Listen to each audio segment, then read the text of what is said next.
So as you are goal planning, sis, there's two things I need you to keep in mind as you go through this process, okay? Because oftentimes we sit down, we map it out, and then we get to this time of year, we reflect and like, oh, I did this, oh, I didn't do that. Honestly, you probably have accomplished or achieved more than you honestly think that you have. But two things that I want you to keep in mind as you gear up for this new year or even a new season. So this applies at any time of the year, okay? So you have to do these two steps. The first thing is you have to start out with doing the process of elimination. That means letting go, releasing, surrendering.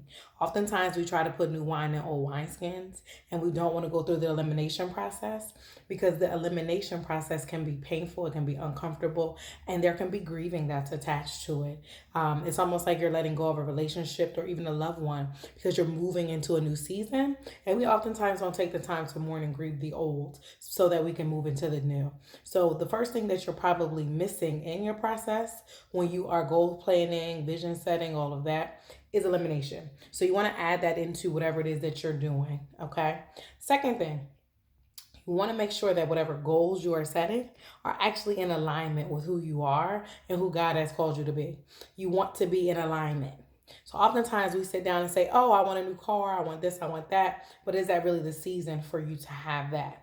Okay. Or we get mad because something hasn't manifested yet, but is it in alignment with where you are? If not, God is going to turn you around. We see with 2020, everybody done got turned around.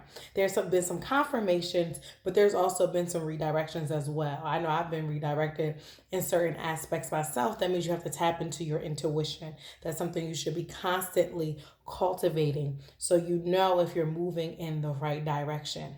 Okay, so again, number one, you need to add elimination into your goal setting process. Number two, you need to add in getting in alignment. So you might have to fast for a couple of days in order to hear from God. I know I did it for 3 days because there are some things that I need clarity and wisdom on that you're not going to get from the normal hustle and bustle of life, especially the normal hustle and bustle of the commercial holidays that we celebrate, which are awesome and amazing. But when you are in the midst of celebrating Christmas, like, oh my God, presents and all that, you might not be hearing everything that needs to come down to you and God is trying to do through you. So make sure that not only are you writing out your goals or you're making your pretty boards, but that you are including elimination and alignment because those two things are going to help you actually manifest what you want in this next season or this next year to come.